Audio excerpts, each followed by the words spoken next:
sometimes, and I really want to emphasize the word sometimes Exactly. here because this isn't all the time, but sometimes lead pastors, really anybody in leadership, can be micromanagers and they feel Exactly. the need to sign off on every decision their Yeah. staff makes. Sometimes we also have people on the other extreme where they take the hands-off approach where it's like, Yeah. hey, I hired you, I trust you, go do your job, but that's it. Like Yeah. there's no oversight, there's No no shepherding there. collaboration. Yeah.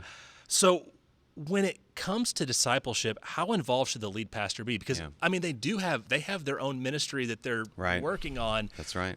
but it does seem like there needs to be some crossover. So what should we expect from a lead pastor or senior pastor in this? Yeah, I think that unintentional abdication, I think it comes from a lot of different places that we could spend a long time talking about. But one of them is just, like you mentioned, just simple busyness, the tasks of ministry, what their job requirement is, what their job description is. And so they think, I can't really have an active role in discipleship of kids.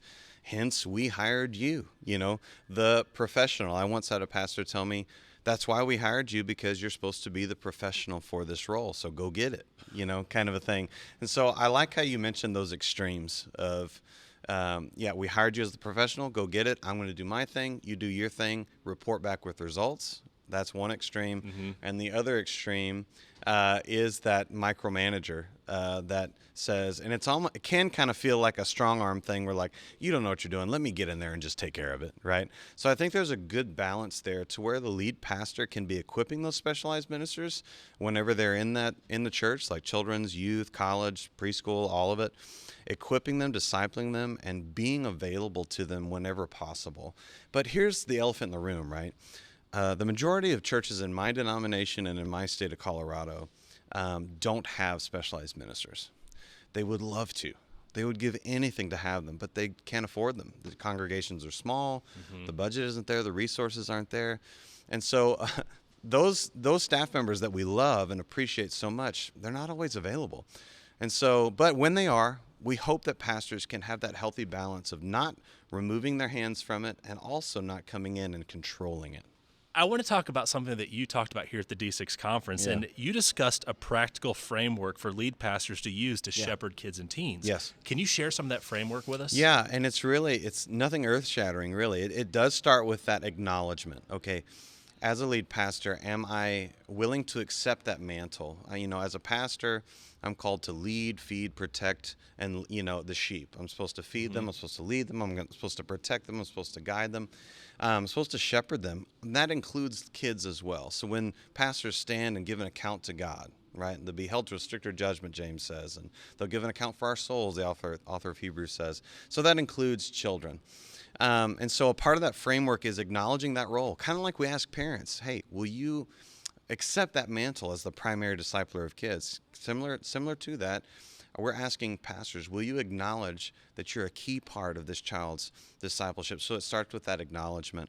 I think second, it continues with this idea that kids need a team. So in this kind of project that we're working on, my pastor and I, we're calling it a shepherding team. And it comes from the concepts that we see in Sticky Faith and some of Richard Ross's research, that kids need 3 to 5 adults in their life that are not family, and I would say we need at least 3 that are not even staff members to be speaking the truth about Jesus Christ for them to continue that faith into college. There's some great stats on that. We need the church. And so a kid needs a team. Mm-hmm. And so a part of that team are church members, just regular people. Could be a deacon, could be a plumber, could be whatever it is. Then you've got the parents wherever present. And they are the primary disciple makers of their kids. And those are the leaders of the shepherding team. But I believe that the pastor is a key component to that shepherding team. Most especially because he is called to equip those saints for the work of the ministry of shepherding that child. And so in my church, we have it structured where I'm a member.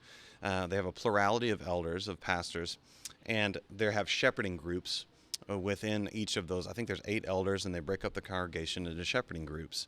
And my shepherding pastor, his name is Ben. So Ben is called, in my mind, to know my kids.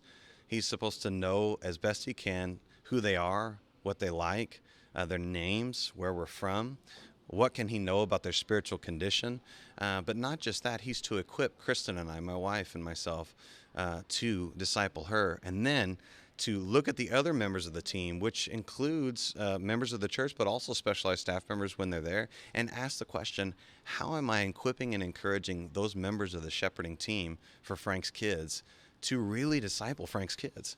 So it comes with a knowing and an intentionality. It does not come with being at every single thing that kid does, but it comes with being intentional about making those connections with those kids. So it comes with that acknowledgement and being willing to know intentionally and being willing to be involved in that shepherding team in a leadership capacity.